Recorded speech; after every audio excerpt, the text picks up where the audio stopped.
fine story. And one of the things I'm going to do today is a couple of side notes that we need to work on as far as Ruth is concerned. Ruth chapter 2, we'll start in verse 8. Ruth chapter 2 and verse 8. Frankly, I didn't have a time limit, I said, on the book of Ruth.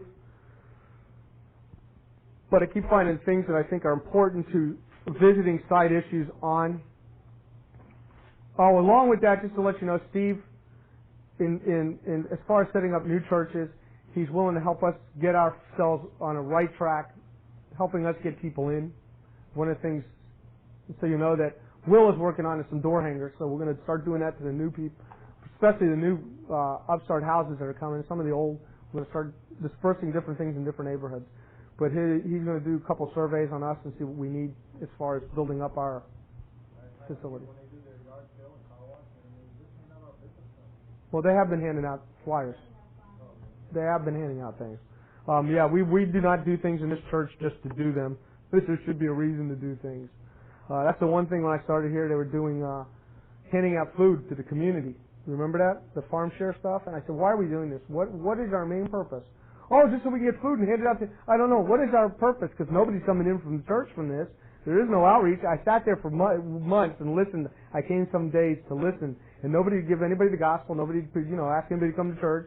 They'd just give out food and shove them out the door. And some of it was pretty nasty the way they were giving them food and shoving them out the door. So I guess what I did, I shut the door on it. They got really mad. I said, listen, there's no purpose to a ministry if you're not ministering. So, anyway, Ruth chapter 2, verse 8. I don't know how we get... Then Boaz said to Ruth, listen carefully, my daughter. Do not go to glean in another field. Furthermore, do not go on from this one, but stay here with my maids. Let your eyes be on the field for which they reap, and go after them. Indeed, I have commanded the servants not to touch you. When you are thirsty, go to the water jars and drink from what the servants draw. Then she fell on her face, bowing to the ground, and said to him, Why have I found favor in your sight, that you should take notice of me, since I am a foreigner? And Boaz answered and said to her, All you have done for your mother-in-law after the death of your husband has been fully reported to me, and how you have left your father and your mother in the land of your birth, and came to the people you did not previously know. May the Lord reward your work, and your wages be full from the Lord, the God of Israel, under whose wings you have come to seek refuge. Then she said, I have found favor in your sight, my Lord, for you have comforted me and indeed have spoken kindly to your maidservant, though I am not like one of your maidservants. So it's kind of interesting the back and forth conversation they have here, and I think if today's courting rituals, we had this kind of conversation, people would have no clue what we're talking about. So the idea is, a couple of things we need to do is we need to work with what exactly was being said, and we'll work on that secondly. And the first thing I'd like to do is talk about, since there was a work ethic we left off before the question and answer period last week, I want to talk about the Christian at work.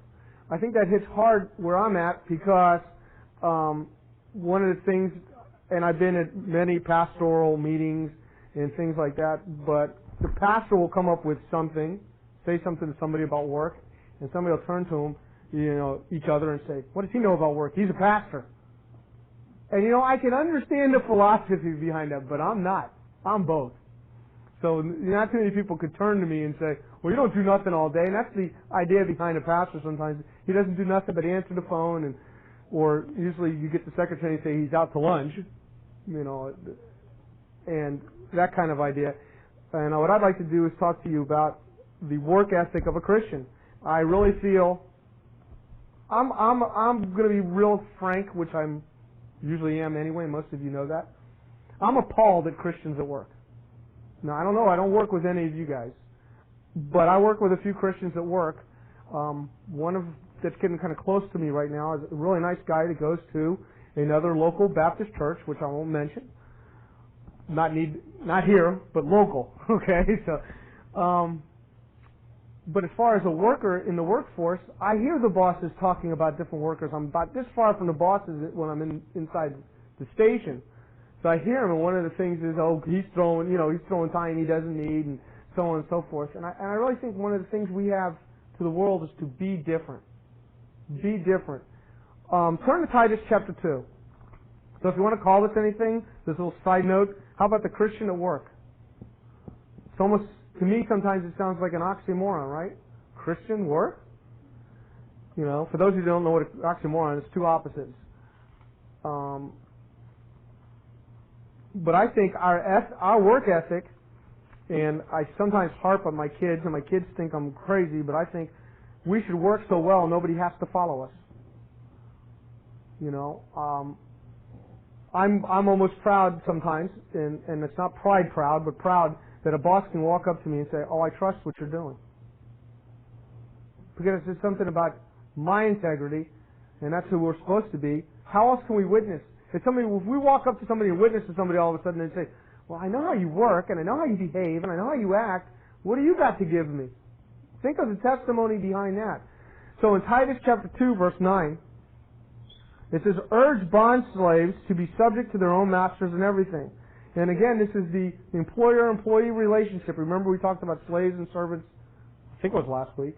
The idea behind that, even though it says bond slaves be subject to your masters, think of yourself, employer, be subject to your employee in everything. Be well-pleasing, not argumentative, not pilfering. That means not stealing the little things that you don't need to steal. My job, they give me pens. If I need a pen, you can take a pen. You know, if you need a paper clip, rubber bands. For some reason, I walk home with like this around here. It's like my kids know as I work. But that's not what it's talking about. It's pilfering things like, oh, you know, here's a couple of change here. They won't miss this from the till kind of thing. But showing all good faith, as they may adorn the doctrine of God our Savior in every respect. Now, going off of those verses, a Christian employee, first of all, I'm going to sort of break these down in points or ideas, however you want to look at this. You know, I got one of those.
We're all right.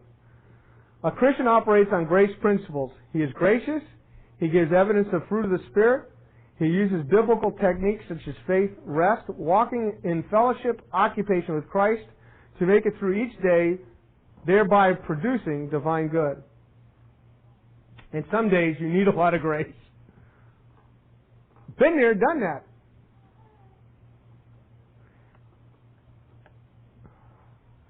This is where I can relate to you all, believe me. And I work for the government too, so.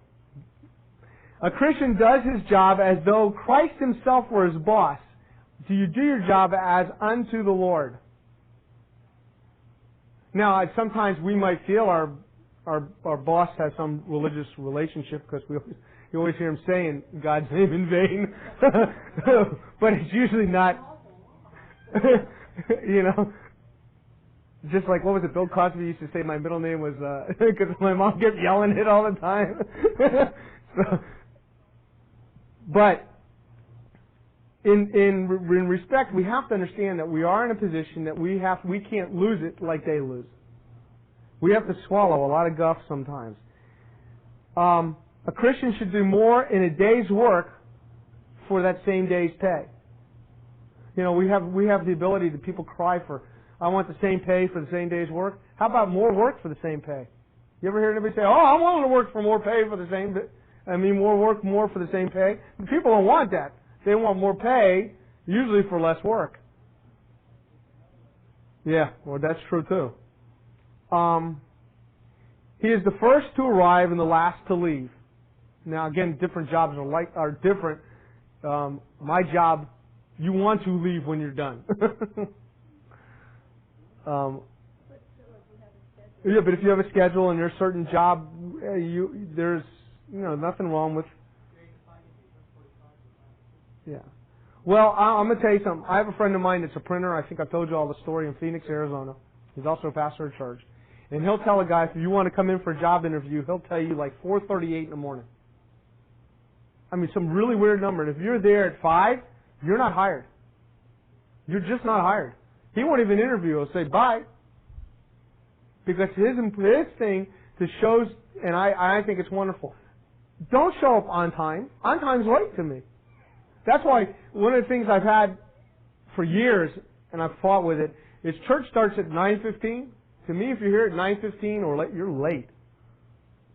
To me, church starts at 9:15. You're here at 9. 8. I'm here at 8:15 because I'm getting the place ready for people. It's hot. It's summer here, So if anybody says, "Well, I'll be too early. I won't have the key," I'm here.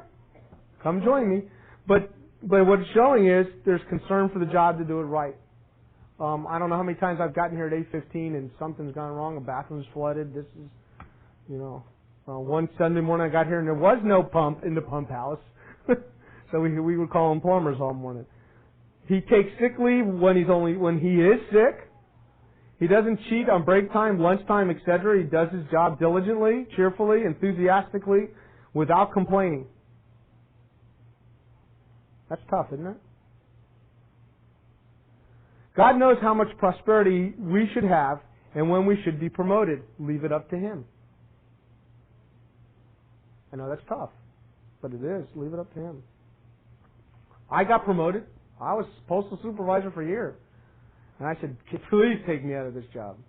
Please. I was getting paid a little bit more, but it wasn't worth anything. Plus the freedom of doing what I do.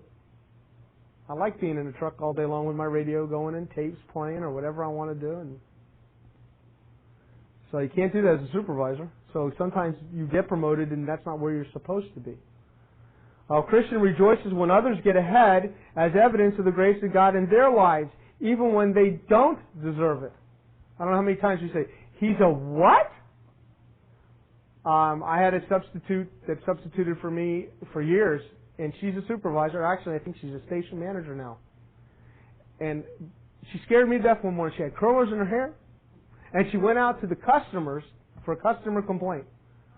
And she was walking out. As she was going out, I was in the back of the station going, ah! She's going to public like that. How does that represent us as a post office, And you said, first thing you want to say to yourself is, she doesn't deserve it. And you can't say that. And the reason I use it as an example is because I think that's the least deserving individual I ever saw of any to get ahead in any job, and she's got to be it. But at the same time, we have to say, okay, Lord, there's a reason for it. Just keep me out of her station. Actually, she'd probably love to have me working for her, but that's besides the point. A Christian is modest, self-effacing, supportive of others, and cooperative. He realizes that he is there to be used by the Lord, not only as an employee, but as a witness for Christ. Changes your aspect about work, doesn't it? Think about it. I'll never forget a guy that was studying for the ministry, and he was one of those, not here, not in this state. He kept tolls. And he used to say, you ask him, he said, how can you work for the toll booth and keep tolls? He says, hey, God's paying me through the government to go to school. I said, that's an interesting perspective. So, yeah, he was a toll collector. Oh, no. He was a toll collector. He was a toll collector. So there's probably job openings in that too, because that toll in Homestead's been vacant a couple of days now. Go through there and there's like nobody there. It's like either pay with the Sun Pass or the 50 cents or turn around and get change. So you can't. The bar's down. Probably go around it.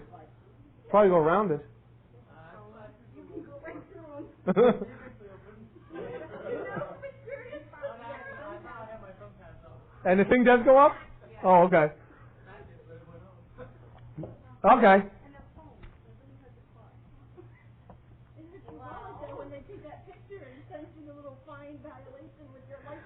The believer's personal life, social life, family life are happy and stable so that they enhance his work life rather than hinder him on the job. The worst thing is going to the job mad.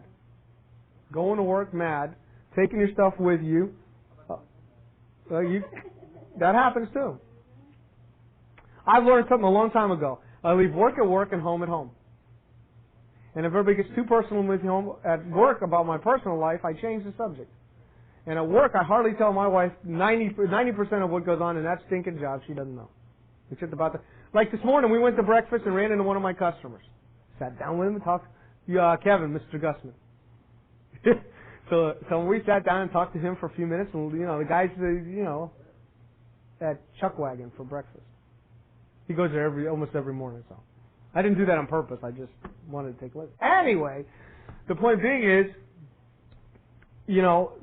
she knows little things like that about my work, about a few customers, and that's about it. She doesn't know about it, the painstaking trials of being a letter carrier.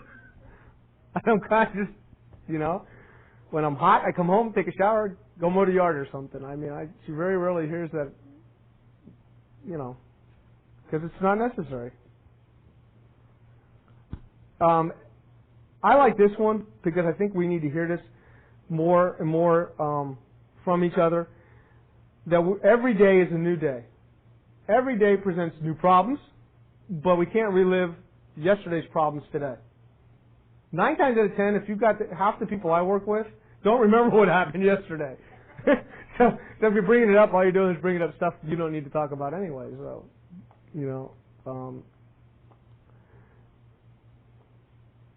a Christian does not contribute to office gossip, or any gossip, I should put, or politics, because he has no need to build his success on someone else's failures. And when somebody walks up to me, and this is my blatant attitude, and says, "Did you hear about?" and I said, "No, I didn't, and I don't care." Stop it. Stop it. Nobody comes up to me with gossip. Unless it's something like, our station manager may be dying. Really? What's the date? No, I'm planning. Somebody said, "Are you planning on speaking at his funeral?" I said, "Absolutely. I got to make sure he's in that box." That's the only way I'll be sure if I'm there. That's as far as I go with gossip. But there are times for levity. A Christian waits patiently for the opportunity to be a verbal witness. This is important. Listen to this. Which is almost certainly to present itself. The stage has been set for a vital witness by your life as a witness. which others have been able to observe, and at some point someone will ask you or need something, and know that you're the person they need to go to. And then you got to be ready in season and out of season to give an answer. I think it's a great, to me it's an easy witnessing opportunity. Instead of walking up to everybody, have you heard the gospel? And on the clock, it just drives me crazy when somebody's witnessing to somebody else and wasting, in my case, postal time to go tell somebody else about the Savior, and then you walk back and you see how they're working, and you go, what kind of witness was that? I want what they have, and so, and it's tough, because I work with a lot of people that are churchgoers, that are Christians, quote unquote, that I wouldn't have if I opened a business. I wouldn't have working for me, and that's sad. That's really sad. We should at least have a couple of Christians on our mind that we say, these are the kind of people we would want to employ. And we should be on that list.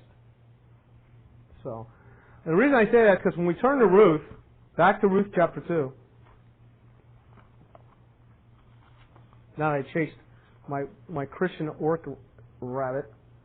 And I'm not just saying for redundancy's sake, not because we have jobs, but anything you do, whatever job you take on, whatever task, do it as, take these things, okay, I'm willing to take on a nursery at church. Do it like that. This is not you. Relax, Joyce. Just happen to gaze in your direction. I wouldn't do it either.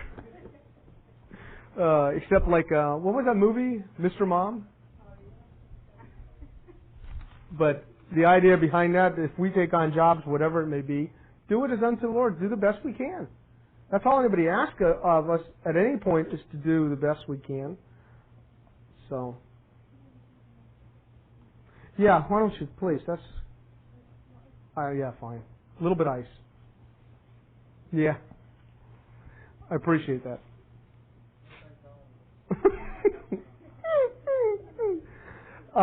As we saw last week, Naomi had worked, and we read on a little bit, that Naomi had worked, verse 17, chapter 2. We're getting a little bit back ahead of ourselves. I do want to get back in the flow of where we're at in these verses. We'll be getting behind because we did talk till verse 17, I think, last week. But it says in verse 17, so she gleaned in the field until evening. It's kind of a different society. When light came up, they started to work. When light went down, they stopped working. Think about that in our society today. Okay, here today, I think 6:30 gets pretty light. And look, the door open, it's almost 8 o'clock.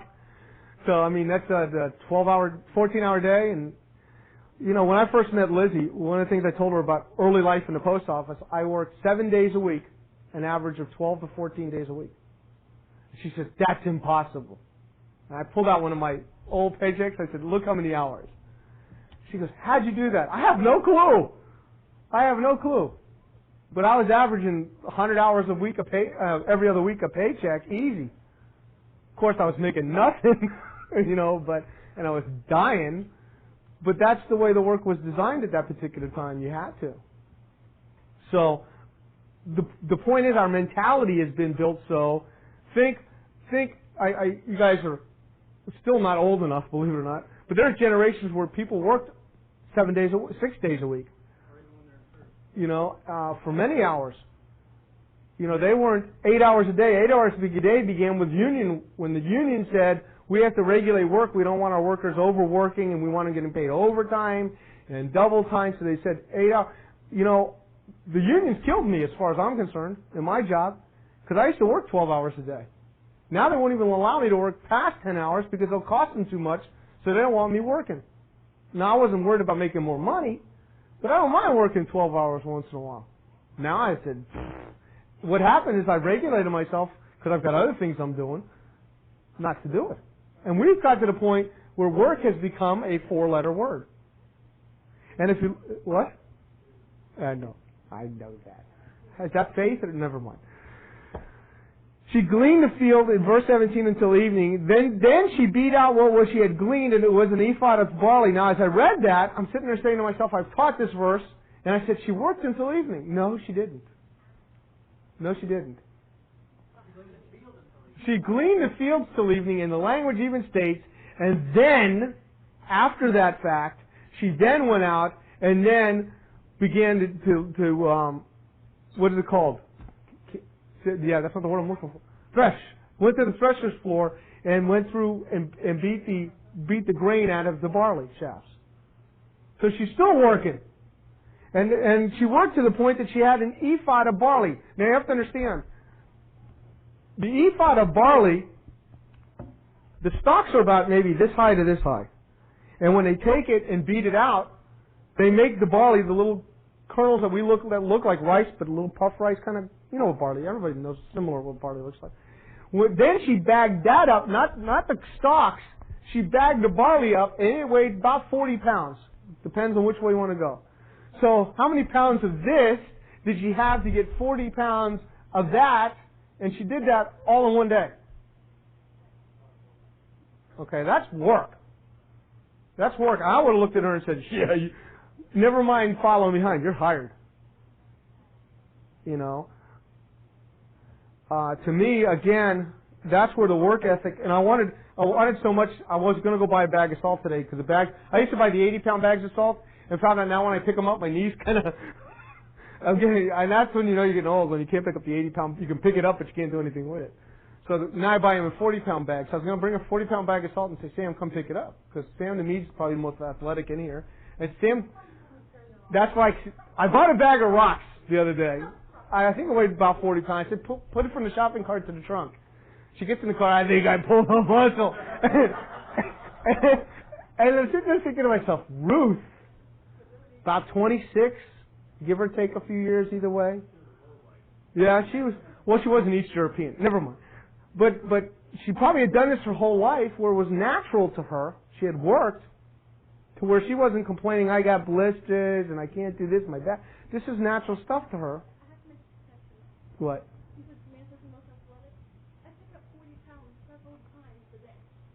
That's true.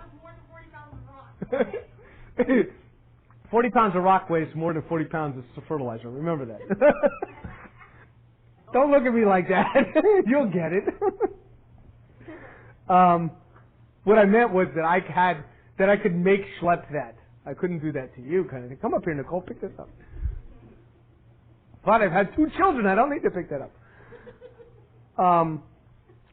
But listen to this. This is important. An average day for a worker was maybe 5 pounds.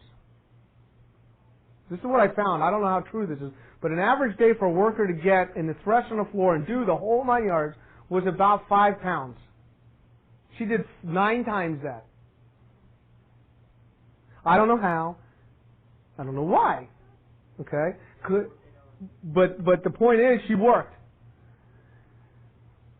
So when she got done, listen to this, when she got done with that 1 day's worth of work, she had an entire week's done, basically. Kind of interesting. And to follow up that idea of work, just a principle I wrote on this with this, that a person with integrity continues to do their job regardless of what they get in return. You know? We got a different standpoint today. We know what we're getting per hour. We know how much we're going to get at the end of the work week if we work X amount of hours or overtime. We only get scared and we say, oh, look how much I worked and how much Uncle Sam got, that kind of thing we'll say. But the idea behind that is, what are we doing for that? So verse 18 says, and she took it up and went into the city, and her mother-in-law saw what she had gleaned. She also took it out and gave Naomi what she had left after she was satisfied. Her mother-in-law then said to her, where did you glean today and where did you work? May he who took notice of you be blessed.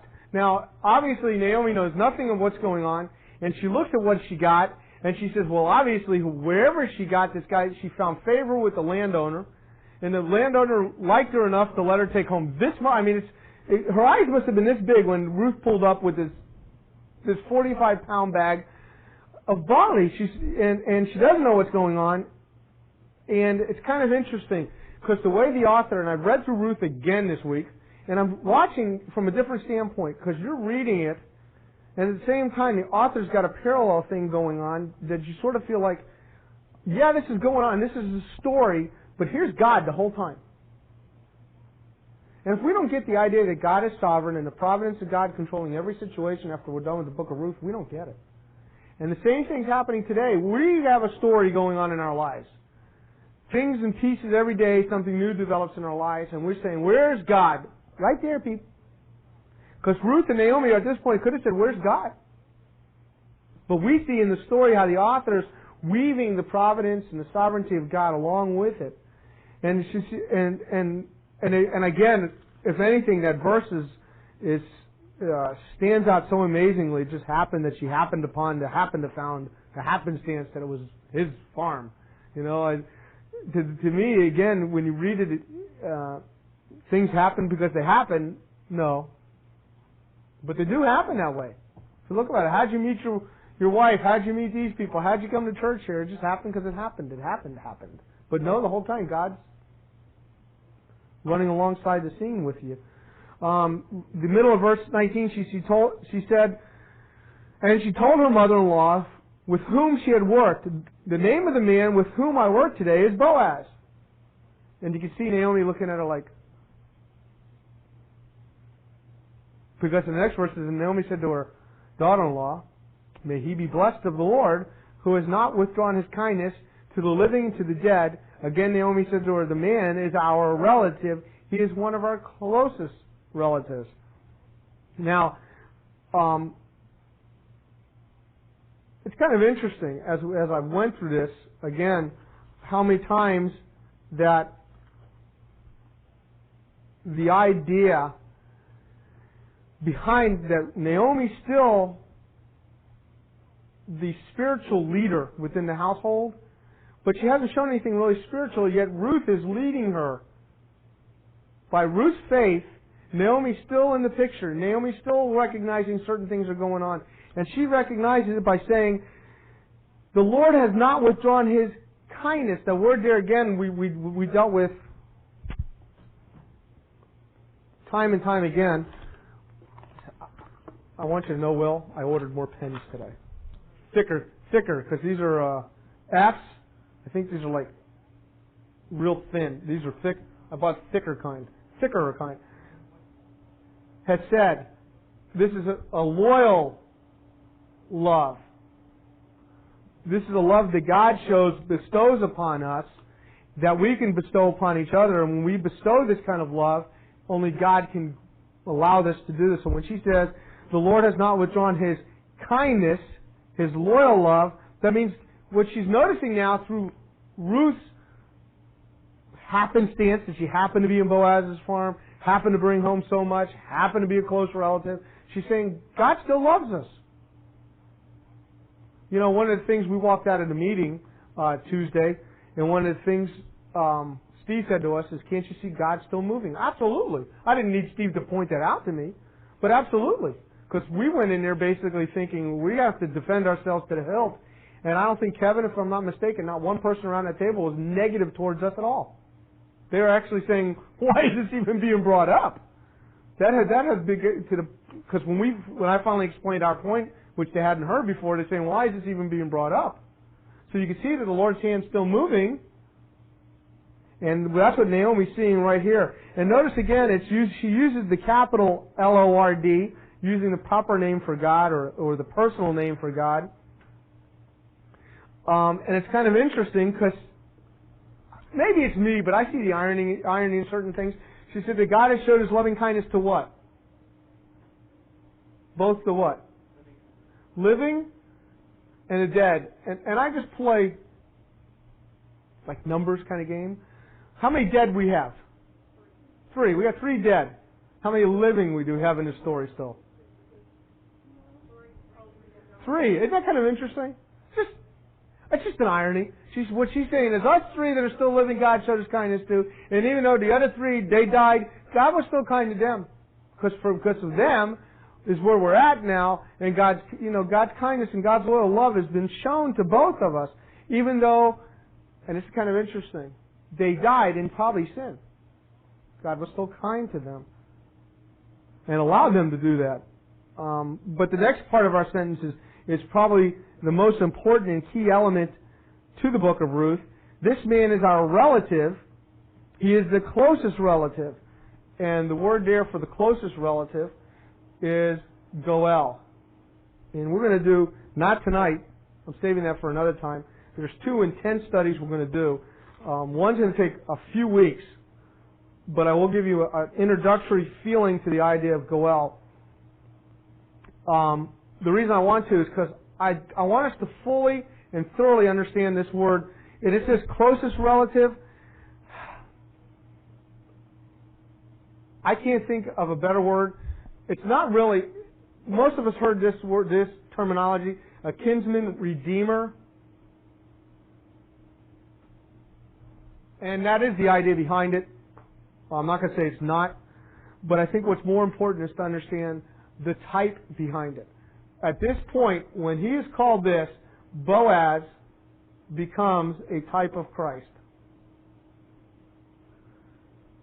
You know, many things in the Old Testament, when Jesus said, I came not to do away with the law, but to fulfill the law, what he was talking about was not the 10 Commandments. Everybody said, oh, Jesus came to fulfill the 10 Commandments, so all 10 he obeyed, therefore he's a perfect man. Well, is that true? Yeah, I will say that's true. But that's part of the truth. You know, you ever heard that statement when you go to court and you say, I swear to tell the truth, the whole truth, and nothing but the truth? Well, that's part of the truth. Well, when he came to fulfill the law, what did he come to fulfill? Well, how about the 5 books of Moses? Well, that's true. But he also came to fulfill every type the Old Testament had shown that the Messiah would be. And one of the things was a kinsman redeemer. And this basically, the kinsman redeemer, and it's a basic understanding, so I'm going to go very basic. I'm going to give you some of the basic rules of a kinsman redeemer. These are very basic. I will try and expound on it at another point. I don't know when in the study, because I'm trying to find a good place, because I'm going to expand on what Ruth is by doing Proverbs 31 and somewhere within this. And that to me is more important at this specific time than totally understanding every nuance. And the reason I'm saying that is because I just got a book from, where did I end up getting that book? The Netherlands. I had to import it. It's called The Goel and the Live Right Marriage Thing, and it's about 300 pages. And I want to get through that before I can present some more stuff. So it's free. But I found it. Let's turn with this idea. First of all, the main idea behind what a goel is, and you may see it spelled different ways. Here's another way you may see it spelled. Gael, goel. It's, again, Hebrew's kind of not really solid with Hesed. I've spelled Hesed here. I've seen Hesed spelled this way. I've seen Hesed spelled this way. So, I mean, there's derivation. How about Hanukkah? Anybody see?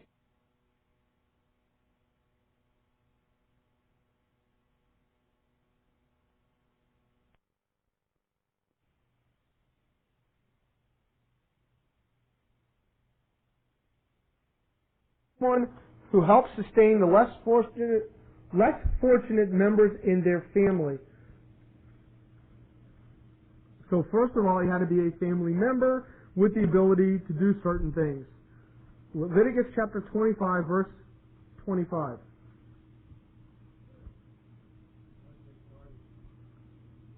In which Ruth?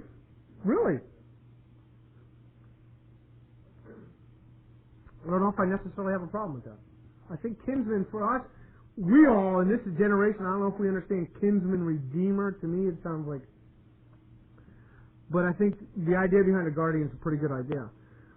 But let's read verse 25 of chapter 25 of Leviticus to get an idea of what a goel, the rules of a goel is.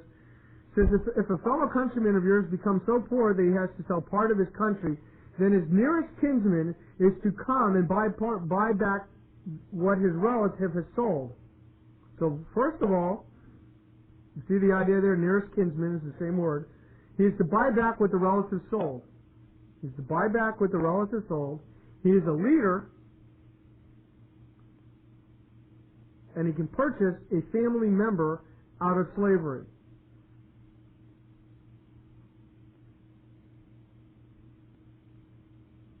Look at verse 47, same chapter. And again, this is very abbreviated. Verse 47 says, Now if the means of a stranger or a sojourner with you becomes sufficient, and a countryman of yours becomes so poor with regard to him as to sell him to a stranger who is sojourning with you, or to your descendants of a stranger's family, then he shall have redemption right after he has been sold. One of his brothers may redeem him, or his uncle or his uncle's son may redeem him, or one of his blood relatives from his family may redeem him, or if he prospers, he may redeem himself. So all it is there's a price on a person's head, and someone of kin, how's that for a real southern word? Kinfolk can buy that person out with a price. So with that said, what can we say about that? First of all, he has to have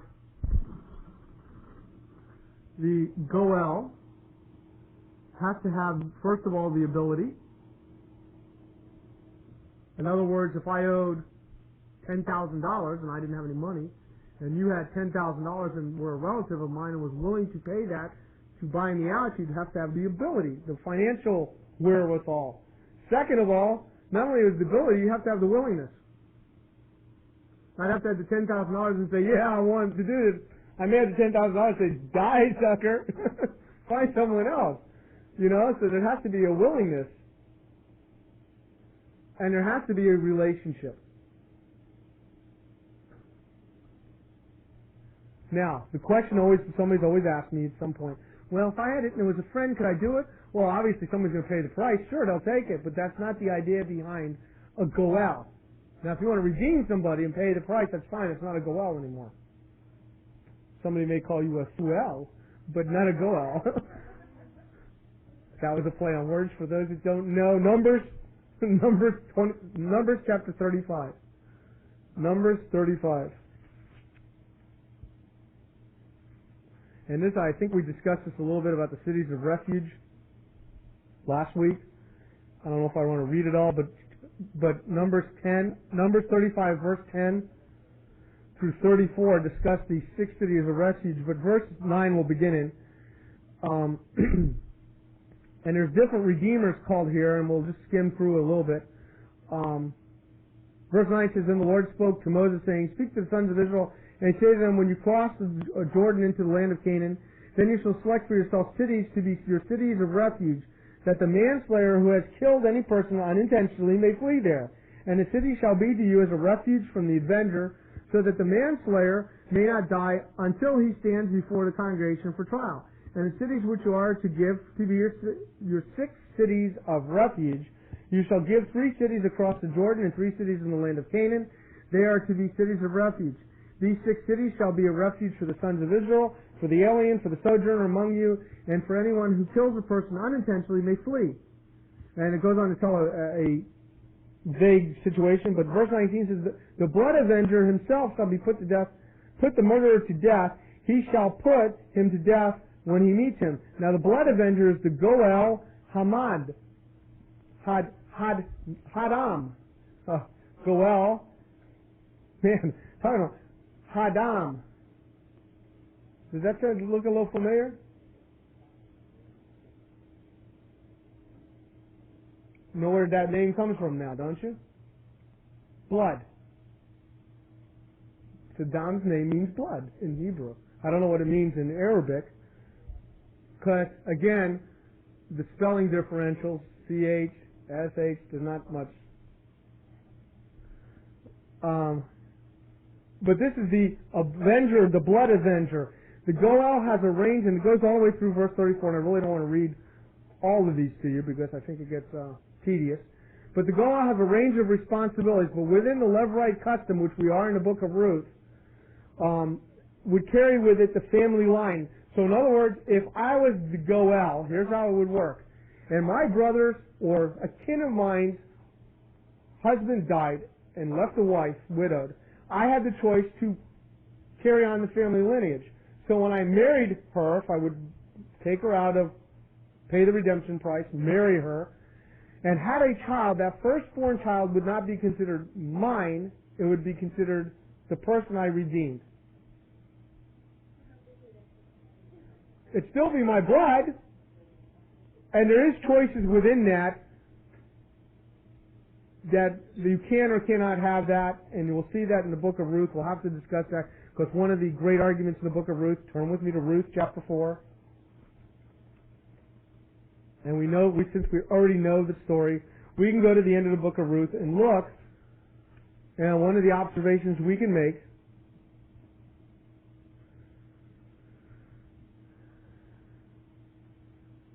well, actually, first of all, understand this.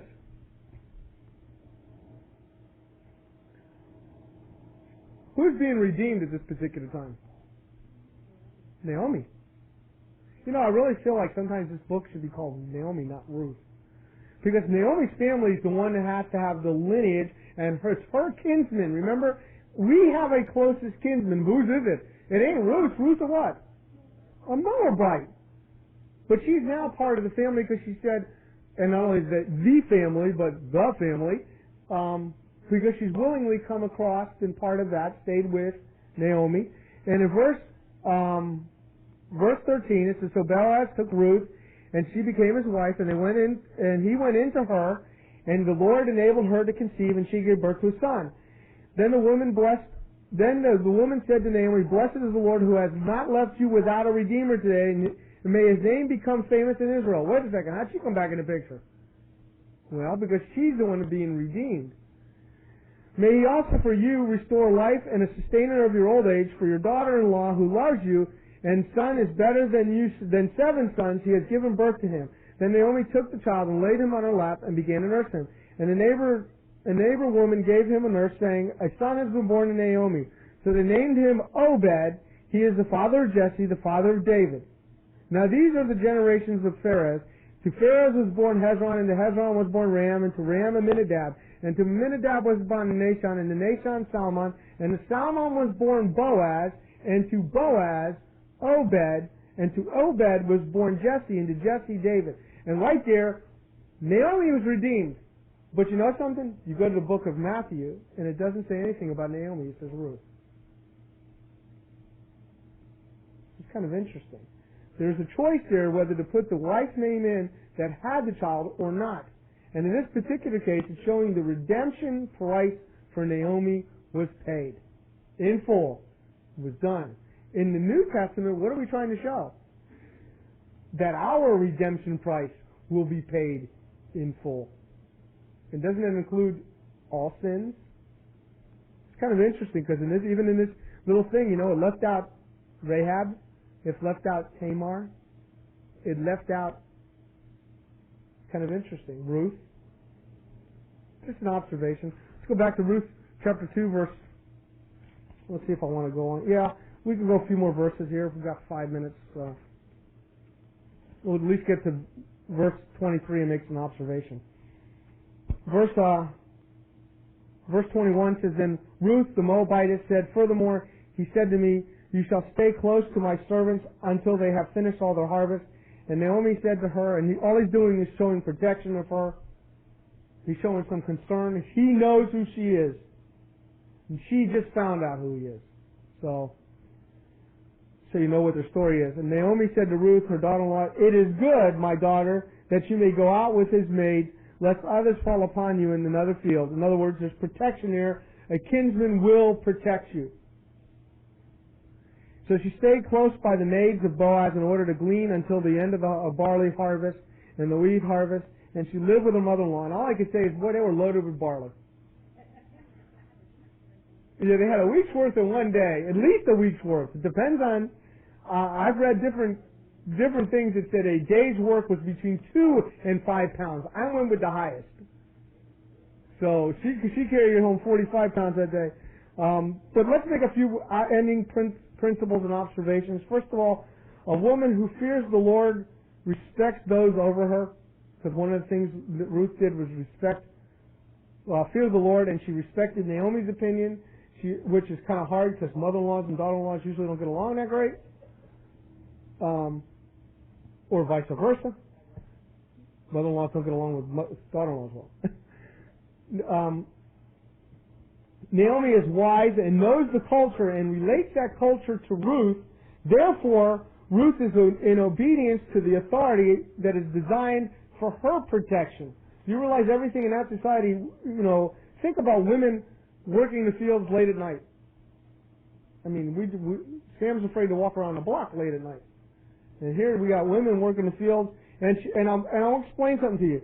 When it says, again, let's go back to, real quickly, 122 says this, at the end of the verse, and they came to Bethlehem at the beginning of the barley harvest.